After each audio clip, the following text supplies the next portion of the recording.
నమస్తే cube TV, నేను మీ సరిత. ఈరోజు మనతో పాటు జ్యోతిష్య వాస్తు పండితులు శ్రీ చిలుకూరి ఉదయ్ భాస్కర్ గురూజీ గారు మనతో పాటు ఉన్నారు. ఆయనతో మాట్లాడదాం. నమస్తే గురూజీ. నమస్తే అమ్మ. ఎలా ఉన్నారు? అవును. ఎస్. సో ఎట్టకేలకి ఏపీలో ఓట్స్ శాతం అయిపోయింది. ఇప్పుడు రిజల్ట్ కోసం చాలా మంది ఈగర్గా వెయిట్ చేస్తారు, అటు ఏపీ ఇటు తెలంగాణ ప్రజలు కూడా. అయితే మరి జాతక ప్రకారం ఏపీలో గెలుపు ఎవరి వైపు ఉండబోతుంది? సో ఏ పార్టీ ఎన్ని సీట్లతో ముందంజలో ఉండబోతుంది? తప్పకుండా మన క్యూబ్ టీవీ ప్రేక్షకులకి ముందుగా శుభాకాంక్షలు తెలియజేసుకుంటూ, ఆంధ్రప్రదేశ్ ఎలక్షన్లో ఏ పార్టీ అధికారంలోకి రాబోతుంది అన్నారు కదా. నేను జగన్మోహన్ రెడ్డి గారిది, చంద్రబాబుది, పవన్ కళ్యాణ్ గారు వీళ్ళందరిది చూశానమ్మా. ఇక్కడ గత అక్టోబర్ 11వ తారీఖున సుమన్ టీవీలో నా ఇంటర్వ్యూ వచ్చింది. బైరిశెట్టి నాగరాజు గారు ఆయన ఇంటర్వ్యూ చేసినప్పుడు జనసేన టీడీపీ పొత్తు ఉంది, ఈ పొత్తులో కూటమి వస్తే వైఎస్ జగన్మోహన్ రెడ్డి గారికి 117 సీట్లతో అధికారంలోకి వస్తారు, కూటమికి 58 సీట్లు అని చెప్పడం జరిగింది. సో ఇది జరిగి ఇప్పటికి 7 నెలలు దాటిపోయింది. ప్రజెంటు ఎలక్షన్ టైం దగ్గరికి వచ్చాక బీజేపీ కూడా ఎన్డీఏ కూటమి బీజేపీ టీడీపీ జనసేనలో కలవటం జరిగాక ఒక ఉన్నత స్థానంలో ఉన్న వ్యక్తి నన్ను అడగడం జరిగింది. ఇప్పుడు ఇది వచ్చింది కదా, అప్పుడు ఇలా చెప్పారు, ఇప్పుడు ఏమవుద్దో చెప్పండి అని ఆయన అడగడం వల్ల మళ్ళీ నేను చెప్పడం జరిగిందమ్మా. ఇప్పుడు వైఎస్ జగన్మోహన్ రెడ్డి గారికి బీజేపీ టీడీపీ జనసేన పొత్తులో వస్తే 122 సీట్లతో ఆయన మళ్ళీ అధికారంలోకి వస్తారు. అలాగే కూటమికి అప్పుడు మనం 58 చెప్పాము, ఒక 5 సీట్లు తగ్గి 53 సీట్లతో కూటమి ఉంటుందని మనం వేరే ఛానల్స్లో వీడియో చేయడం జరిగింది.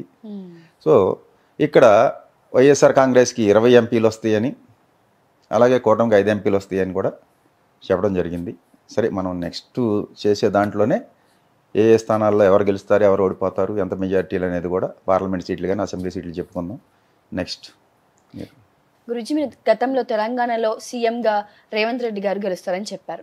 మరి జాతక ప్రకారం ఈసారి అక్కడ ఏపీలో మళ్ళీ జగన్ వస్తారని మీరు చెప్తున్నారు, దాని గురించి? అవునమ్మా, అప్పుడు నేను రిజల్ట్కి 2 రోజుల ముందు కూడా 2 ఛానల్స్లో, 1వ తారీఖు ఒక ఛానల్లో డిసెంబర్ 2వ తారీఖు మనం టీవీలో, డిసెంబర్ 1 హిట్ టీవీలో కూర్చుని కూడా చెప్పాను. కేసీఆర్ గారికి 3వ తారీఖు సాయంకాలం 4 గంటల వరకే సీఎం యోగం ఉంది, 9వ తారీఖు లోపు రేవంత్ రెడ్డి సీఎం అవుతాడు, పూర్తికాలం సీఎం పదవిలో ఉంటాడని చెప్పడం జరిగిందమ్మా. అది మీరు చెప్పినట్లు సీఎంగా జగన్ గారు ఒకవేళ గెలవకుండా బై ఛాన్స్ టీడీపీ అధికారంలోకి వచ్చి ఆయన సీఎం అవుతే, చంద్రబాబు సీఎం అవుతే, మీరు చెప్పిన జాతకం అబద్ధం అని ఒప్పుకుంటారా? ఒప్పుకుంటామమ్మా. ఇప్పుడు మేము చెప్పింది మేము ఇక్కడ లైవ్లో కూర్చొని చెప్తున్నాం కదా, చెప్పినప్పుడు జరగకపోతే మేము చెప్పింది తప్పని ఒప్పుకోవాలి. అంతేగాని ఇక్కడ నేను అప్పుడు అలా చెప్పా ఇలా చెప్పానని చెప్పి ఏదో బ్రోకర్ ఇచ్చి మిమ్మల్ని ఇది చేసి నా వీడియోలు ఉంటే తీసుకురండి, నా వీడియోలు ఉంటే చూపించండి, నా వీడియోలను డిలీట్ చేపించి అలా చేసే అవసరం నాకు లేదు. అర్థమైందా? వన్స్ ఒక మాట చెప్పామంటే ఆ మాటకి కట్టుబడే ఉంటా చనిపోయేంత వరకు కూడా. ఒకవేళ నేను చెప్పింది జరగకపోతే జరగకపోవచ్చు, ఎస్, జరగకపోతే మీ టీవీలో కూర్చుని నేను చెప్పింది తప్పు అని నేను ఒప్పుకుంటా. అర్థమైందా మీకు? Next right. కొంతమంది జ్యోతిష్యులందరూ 100% సీఎం చంద్రబాబు గారే, ఎందుకంటే ఆయన జాతక రీత్యా ఆయన అవ్వే అవకాశాలు ఉన్నాయి, 100% అయ్యే అవకాశాలు ఉన్నాయి అంటున్నారు. దానికి మీ సమాధానం? ఇప్పుడు మా జ్యోతిష్యులే చాలామంది కూడా టీవీలో కూర్చుని జగన్మోహన్ రెడ్డి గారే అవుతారు జాతక రీత్యా అని మరి కొంతమంది ఇలా కూడా చెప్తున్నారు, కొంతమంది అలా కూడా చెప్తున్నారు. సరే, అది వాళ్ళ పరిజ్ఞానం బట్టి చెప్తారమ్మా. ఇక్కడ నేను కూడా 122 సీట్లు వస్తాయి అని చెప్తున్నా అంటే అది నా పరిజ్ఞానం బట్టి చెప్తున్నాను. అలాగే తెలంగాణలో 63 సీట్లు వస్తాయి అని చెప్పి మా పొంగులేటి శ్రీనివాసరెడ్డి గారు జాయిన్ అయిన కొత్తలోనే చెప్పాను ఆయనకి, నేను అది శ్రీనివాసరెడ్డి గారికి వచ్చేది కాంగ్రెస్ పార్టీ అని. తర్వాత రిజల్ట్ వచ్చే ముందు కూడా 64 నుంచి 67 వస్తాయి అన్న, అదే 64తో వచ్చినాయి. పూర్తికాలం గవర్నమెంట్ ఉంటుందని కూడా చెప్పాను. ఏది ఇక్కడ రేవంత్ రెడ్డి గారు ఉంటారా ఊడిపోతారా అని అన్నారు. పూర్తికాలం ఉంటుంది. మే తర్వాత ప్రమాణ స్వీకార ముహూర్తం ప్రకారం ఈ మే తర్వాత కొంచెం ఫైనాన్షియల్ ట్రబుల్స్ ఎదుర్కొంటాడు ఈయన. అది కొన్నాళ్ళు జరుగుద్ది. ఏదైనా 27 దాటేటప్పటికి ఈ ప్రమాణ స్వీకార ముహూర్తం ప్రకారం సెట్ అవుద్ది. ఆయనకి కుటుంబం అంటే ఈ మంత్రులు ఉన్న ఎమ్మెల్యేల వల్లే కొంత ఇబ్బందులు ఉంటాయి అని చెప్పడం జరిగింది రైట్. ఆ విషయంలో. రైట్. ఒక మనిషికి జాతకం చూస్తే జ్యోతిష్యుడు ఒకే విధంగా చెప్పాలి, కానీ ఇప్పుడున్న సమాజంలో నలుగురు జ్యోతిష్కులు 4 రకాలుగా చెప్తున్నారు. దాని గురించి మీరు ఏమంటారు? చెప్తారమ్మా, మీలో ఉన్న చైతన్యం ఒకటే, నాలో ఉన్న చైతన్యం ఒకటే. అర్థమైందా? చరాచర 24 లక్షల జీవరాశుల్లో ఉన్న అదేనమ్మా 84 లక్షల జీవరాశుల్లో ఉన్న చైతన్యం పలికిచ్చేది కూడా ఒకటే. కానీ నేను వేరేగా పలుకుతా, మీరు వేరేగా పలుకుతారు, మీరు వేరేగా ఆలోచిస్తారు, నేను వేరేగా ఆలోచిస్తా. డిఫరెంట్గా ఎలా ఆలోచిస్తున్నామో ఈ జ్యోతిష్యులు కూడా వాళ్ళ స్థాయి, వాళ్ళ పరిజ్ఞానం, వాళ్ళకున్న అజ్ఞానం, విజ్ఞానం ఏదో ఒకటి ఉన్న స్థాయిని అనుసరించి చెప్పడం జరుగుతుంది. అంతే తప్ప వేరే ఏమీ కాదు. అంటే ఆ తేడాలు ఎందుకండి? అంటే జ్యోతిషం ఎలాగో ఒకటే ఉంటుంది కదా. ఇప్పుడు నా జాతకం, ఇప్పుడు నేను నడుస్తున్నాను, ఒకటే నడుస్తాను, పక్కన మళ్ళీ పడిపోతాను, అంత మంది చెప్తే ఒక మనిషిని ట్రబుల్ చేస్తున్నట్టే కదా అది. అదేనమ్మా, ఇప్పుడు జ్యోతిష్యంలో సాధారణంగా అడిగితే చెప్పమనుంది, అడగకుండా మాకు తెలిసినా చెప్పకూడదు. రెండోది, వీళ్ళు ఎలా ఎందుకు చెబుతున్నారు అంటే వాళ్ళకున్న పరిజ్ఞానం బట్టి చెప్పారు. ఇప్పుడు ఉదాహరణకి మీకు తెలంగాణలో మా జ్యోతిష్యులు అందరూ కూడా వన్ సైడే చెప్పారు. 70 నుంచి 75 బీఆర్ఎస్ వస్తుంది, కేసీఆర్ గారే మళ్ళీ సీఎం అని. అది ముందు నుంచి ఎప్పటి నుంచో చెప్పుకొచ్చారు. ఇందులో కొంతమంది మేము చెప్పలేదంటారు, చెప్పి కూడా కొంతమంది మేము చెప్పాము, ఒప్పుకున్నాము, జరగలేదంటారు. సరే, దీనికి వ్యతిరేకంగా 1-2-3 కూడా రేవంత్ రెడ్డి అవుతాడని చెప్పారు. అందులో నేను ఒకడిని, నేను కూడా ఇన్ని సీట్లతో రేవంత్ రెడ్డి సీఎం అవుతారని చెప్పాము. అది కాంగ్రెస్ హైకమాండ్ బటన్ నొక్కి ఎవరంటే సీఎం ఆడలే కదమ్మా. 10 మంది పోటీ పడ్డారు, వెళ్ళి హస్తంలో మల్ల యోధుల్లాగా యుద్ధం చేశారు. చివరికి రేవంత్ రెడ్డి స్విచ్ నొక్కి రేవంత్ రెడ్డిని కూర్చోబెట్టారు వాళ్ళు. మరి అలాంటి 10 మంది ఉన్న దాంట్లో నువ్వు ఎలా చెప్తున్నావు రేవంత్ రెడ్డి అని నన్ను చాలా మంది అడిగారు. పైన ఉన్నవాడు చెప్తున్నాడు రేవంత్ రెడ్డి అవుతాడని. జరిగిందా లేదా? ఇక్కడ మా జ్యోతిష్యుల్లో మాకున్న పరిజ్ఞానంలో తప్పులేనుంటే మాయే కానీ, శాస్త్రంలో కానీ, విశ్వంలో ఉన్న శక్తిలో కానీ ఏ తప్పు లేదు. భగవంతుడు ఒకే రూపం, ఉన్న శక్తి, అది అల్లా అనుకోండి, జీసస్ క్రైస్ట్ అనుకోండి, మీరు హనుమంతుడు అనుకోండి, లార్డ్ వెంకటేశ్వర స్వామి అనుకోండి, ఎన్ని రూపాలు వచ్చినా ఉన్నది ఒకటే చైతన్యం. ఆయన రోజు అష్టోత్తర సహస్రనామం చేసేటందు ఒకే దృష్టి ఉంటుంది. కత్తి తీసుకుని రోజు మర్డర్లు చేసి దొంగతనాలు చేసి బతికేయడందు కూడా సమదృష్టితోనే ఉంటాడు. భగవంతుడు అందరినీ సమదృష్టితో చూస్తాడు. ఇక్కడ భేదభావం మందే, వీడు దొంగ, వీడు ఇది అని భేదభావం మనం చూస్తాం తప్ప భగవంతుడికి ఏం లేదమ్మా. సృష్టిలో సకల ప్రాణుల్ని కూడా సమానంగా చూస్తాడు. రైట్. నెక్స్ట్, సో ఏపీలో ఎంపీగా షర్మిల గారు చేస్తున్నారు, కడప నుంచి పోటీ చేస్తున్నారు. ఆవిడకి గెలుపుందా?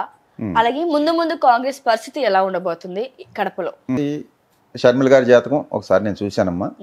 సో షర్మిల గారి జాతకం 2025 ఫిబ్రవరి నుంచి ఇప్పుడు కొన్న దానికన్నా కూడా ఇబ్బందులు ఎక్కువ అవుతాయి.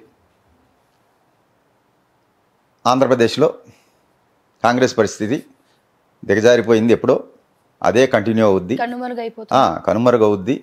ఇక్కడ ఆంధ్రప్రదేశ్లో రేపు మళ్ళీ సీఎం అయ్యే జగన్మోహన్ రెడ్డి గారు 2034 వరకు కూడా ఈయనే సీఎం పదవిలో ఉంటారు. 2019లో ఎక్కిన జగన్మోహన్ రెడ్డి గారు 2034 వరకు ఇదే పదవిలో కొనసాగుతారు. తర్వాత ఒక 5 years ఆయనకి గ్యాప్ వస్తుంది. 39 వచ్చేటప్పటికి మళ్ళీ సీఎం అయ్యి మళ్ళీ ఒక 2 times కదండి, నెక్స్ట్ 3 times అమ్మా.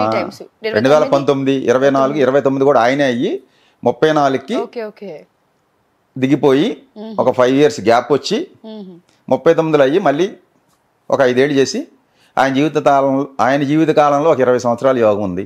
చంద్రబాబు నాయుడు గారికి ఎలా 14 సంవత్సరాల యోగం ఉందో, కేసీఆర్ గారికి ఎలా 9.5 ఏళ్ళు యోగం ఉందో, అలాగే జగన్మోహన్ రెడ్డి గారికి కూడా ఒక 20 సంవత్సరాల యోగం ఉంది.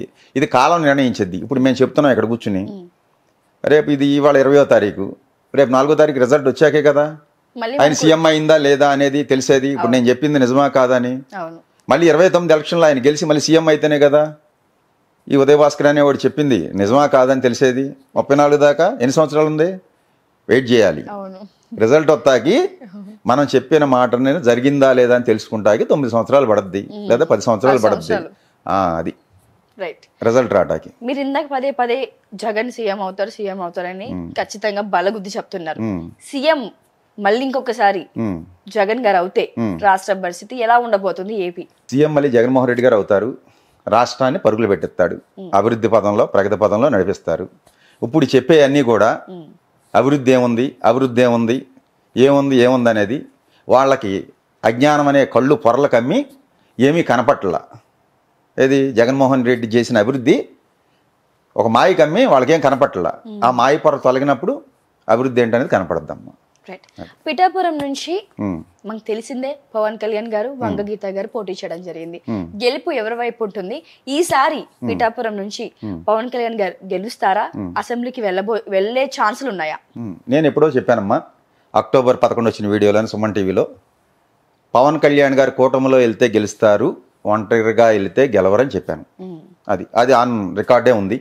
ఇప్పుడు కూడా కూటమిలో వెళ్ళారు కాబట్టి గెలుపు అవకాశాలే ఉన్నాయి ఆయనకి. అసెంబ్లీలోకి అడుగుపెట్టే అవకాశాలే ఉన్నాయి.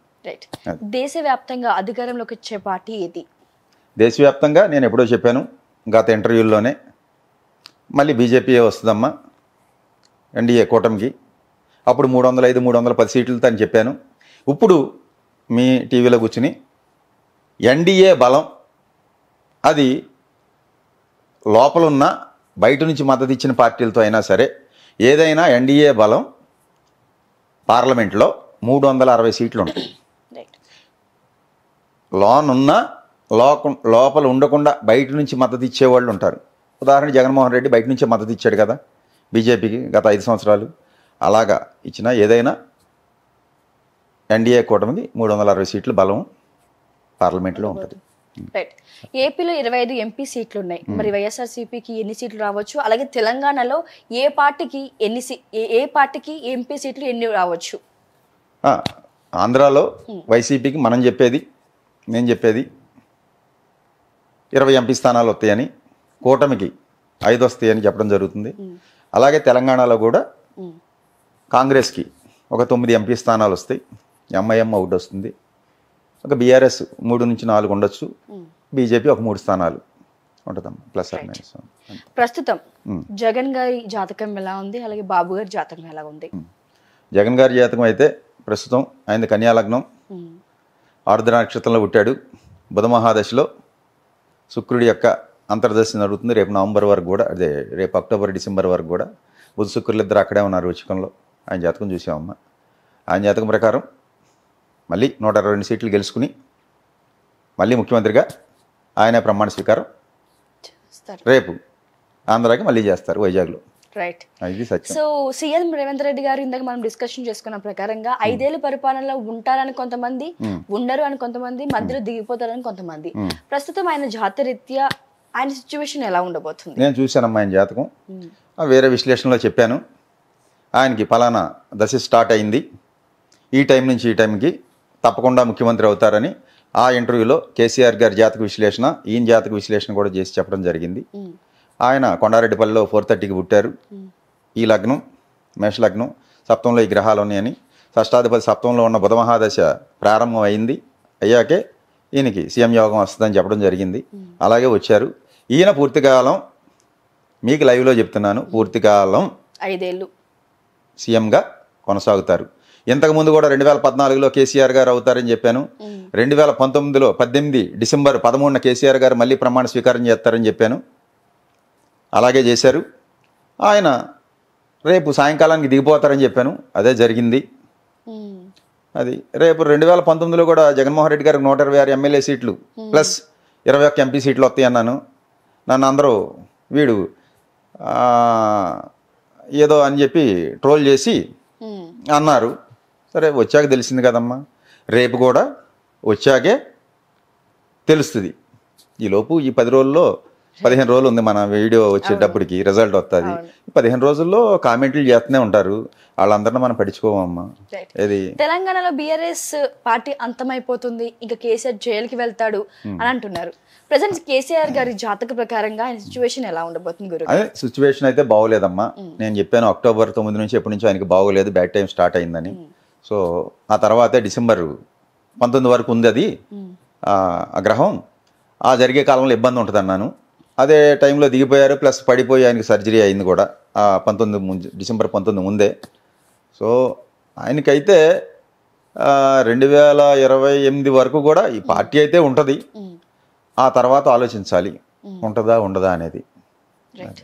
ఇది ఒక పర్సనల్ క్వశ్చన్ గురువు గారు మీ గురించే. మీ దగ్గర నాకు మంత్రదండం ఒక వింతగా ఉంది, అసలు నేను ఎప్పుడు కూడా చూడలేదు దాన్ని. సో దాంతో జాతకం ఎలా చెప్తారు? దాంతో జాతకం చెప్పడం కాదమ్మా, భవిష్యత్తు చెప్తున్నాం. రేపు అదే జాతకం అనేది కాదు ఇక్కడ. జాతకం అంటే హారోస్కోప్ కావాలి, గ్రహాలు ఇవి అవి అది డివైన్ ఆస్ట్రాలజీ అని చెప్పి విశ్వంలో ఉన్న శక్తికి, విశ్వంలో ఒక శక్తి నడిపిస్తుంది కదా, దానికి కనెక్ట్ అయ్యేదే. అది ఒక ఇన్స్ట్రుమెంట్ మంత్రదండం అనేది నేను చూసేది. ఇదంతా జనాల్ని మోసం చేయడానికి కానీ కొంతమంది చెప్పిన ప్రజలకి మీరు ఇచ్చే సమాధానం ఏంటి? తప్పే ఉందండి, యద్భావం తద్భవతి. ఇప్పుడు మీరు మోసం చేస్తున్నారు అనుకున్నారనుకోండి, నాలో ఒక మోసగాడు కనపడతాడు. ఇప్పుడు నేను పలికేది సత్యం అనుకోండి, నేను చెప్పింది జరిగింది చాలామందికి, వాళ్ళందరూ ఏమనుకుంటారు, ఓహో ఈయన చెప్పింది జరిగింది అని అనుకుంటారు కదా. అది ఇక్కడ నేను జనాలను మోసం చేసి నేను డబ్బులు సంపాదించుకుని నీకు ఆ పూజలు చేయాలి, ఈ హోమాలు చేయాలి, 10 లక్షలు పట్టురా, 12 లక్షలు అవుద్దని నేనేం చెప్పట్లేదు కదా. లేకపోతే ₹1,00,000 తీసుకురా, 50,000 తీసుకురా అని ఎక్కడన్నా నేను నా దగ్గర అడిగిన వాళ్ళకి గోచార రీత్యా ఈ గ్రహాలు బాగోలేదు, దశాంతర దశలు రీత్యా ఈ గ్రహాలు బాగోలేదు, ఇవన్నిటికి కలిపి ఎంఆర్పి ప్యాకేజ్ ఇది, లేకపోతే త్రయంబకేశ్వర్ వెళ్ళు, లేదా అక్కడికి వెళ్ళు, ఇక్కడికి వెళ్ళు, శని సింగనాపూర్ వెళ్ళు, శని బాగోపోతే, రాహుగ్రహం బాగోపోతే కుక్కి సుబ్రహ్మణ్య స్వామి దగ్గరికి వెళ్ళు, ఇవన్నీ నేనే పూజలు ఏం చెప్పి ఇట్లా. రాహు నీ పక్కన ఇంట్లో రాహు ఉన్నా అక్కడ భగవంతుడు ఉన్నాడు. ఒకడికి ఎవడికో చెప్పాను నేను, గురువుగారు నేను కుక్కి వెళ్తున్నా అన్నాడు. దేనికి రా అన్న, ఆ రాహు సుబ్రహ్మణ్య స్వామి రాహు ఇప్పుడు నాకు అంతర్దశ జరుగుతుంది అన్నాడు. వాడు కూడా ఆస్ట్రాలజరే, తెలుసు అనమాట, మమ్మల్ని కోచింగ్ చేస్తుంటారు. ఈ రాహు గ్రహం నీ పక్కన లేదా అన్న అంటే, ఎక్కడుంది గురుగారు, కుక్కీలో ఉన్నాడు అన్నాడు. అవి పుణ్యక్షేత్రాలు అయ్యో ప్రశస్తమైన కాలంలో పుట్టిని అక్కడే ఉంటాడండి భగవంతుడు, నీ పక్కన ఉన్న విగ్రహంలో కూడా ఉన్నాడు, నువ్వు చూడగలిగే భావంతో ఉంటుంది అన్నా. లేదు వెళ్తున్నా అన్నాడు. సరే నీ కర్మ వెళ్ళు అన్న. వత్త అవుటర్ రింగ్ రోడ్లో హైదరాబాద్ ఎక్కాక యాక్సిడెంట్ అయింది. హాస్పిటల్లోని ఫోన్ చేశాడు, గురువుగారు కుక్కీ వెళ్ళి వస్తున్నాము, కారు చెత్త అయిపోయింది, మేము బతికున్నాము అన్నాడు. వెళ్ళకపోతే జరిగేది కాదు కదా. మరి కుక్కీలో ఉన్న రాహు ఏం చేసింది చెప్పండి. ఎంతోమంది పుణ్యక్షేత్రాలకు వెళ్తా యాక్సిడెంట్లే చనిపోతున్నారు. నిజమే. మరి ఆ భగవంతుడు రక్షించాలి కదా. కర్మని ఎవడో తప్పించలేడమ్మా.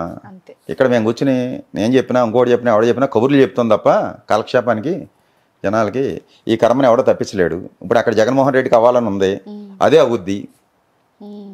అర్థమైందండి. దాన్ని నాకు ఇష్టం ఉన్నా లేకపోయినా ఎవడన్నా తప్పించలేము, దీన్ని ఎవడో మార్చలేము. ఏమి రాసి ఉంటుంది, ఫిక్స్ అయిపోయి ఉంటుందండి, అదే జరుగుద్ది. దానికి తగ్గట్టే ఆ జీవుడు డ్యాన్సులు వేస్తాడు. అర్థమైందండి. నేను ఆడతా అనుకునేది అజ్ఞానం. నేను సంపాదించే 100 కోట్లు లేదా బిర్లా టాటా అనుకుంటాడు. ఏది పెద్ద పెద్దోళ్ళు అందరూ వీడు సంపాదించేది 100, వీడికి లేనికి ముందు ఉంది డబ్బు, వీడు పోయాక డబ్బు ఉంటుంది.